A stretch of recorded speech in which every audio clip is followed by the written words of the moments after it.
in if I want to with my pro-life stuff. And I've decided for now with pro-life stuff, my cleaning business, whatever, I am taking a step back and I am, just focused on, my job right now because sometimes you've got too much going on and you can't get anywhere. So that's kind of where I'm at, guys. But these protests, yeah, they better not bother me. I have to drive by them. The only time I was outside of for protests was Planned Parenthood, definitely helping other women, and that was peaceful. I was with two groups. One was, I don't quite agree with this, but they prayed. Catholics who just prayed on the sidewalk. I was there and I was like, no, you also need to do something. So reaching out to women with pamphlets, speaking truth to them.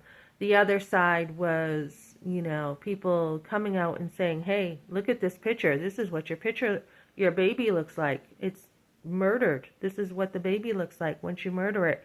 I do tend to stand a little bit more on that side.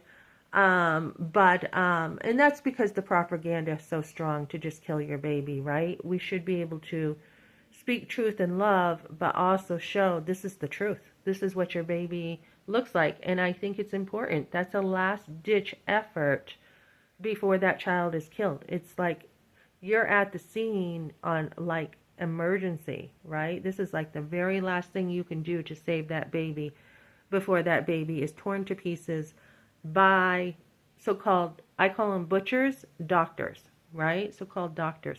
So anyways, that's what I got for now, guys. I'm going to make some breakfast and got a lot of errands again to do today.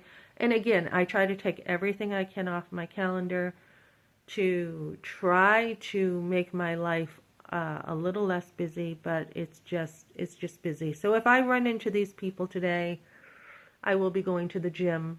If I run into them, I won't say anything, but if they start trouble, I'm just going to walk away. But if they, for any reason think they can come after me at all or my sons, you're asking for trouble. That's all I got to say. You're asking for it. And people cannot control the consequences of what happens when you ask for trouble. So check out his video. It's a really good breakdown of the news and what's going on. And he's done a great job on that. And that's where I give him a lot of credit, is on his guns, his motorcycles. He knows a lot about motorcycles. I was married to a mechanic. I work in a car dealership now.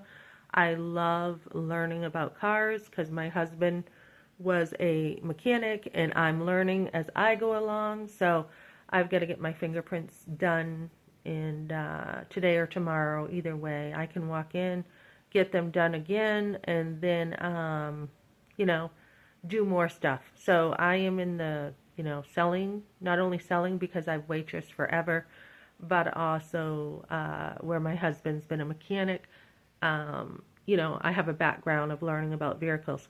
Can't wait to get a new car sometime. Right now, my van is embarrassing for me to go to a dealership, but I am still thankful to have wheels. I really am, and I'll keep that thing as long as I can. And, you have other people who want to squeeze you in. I'm not saying my work, but society that wants to squeeze you into having the most expensive stuff, and you don't need it to be happy, ladies. You can live very poorly in America and still have a lot. Okay, thanks for joining me, guys.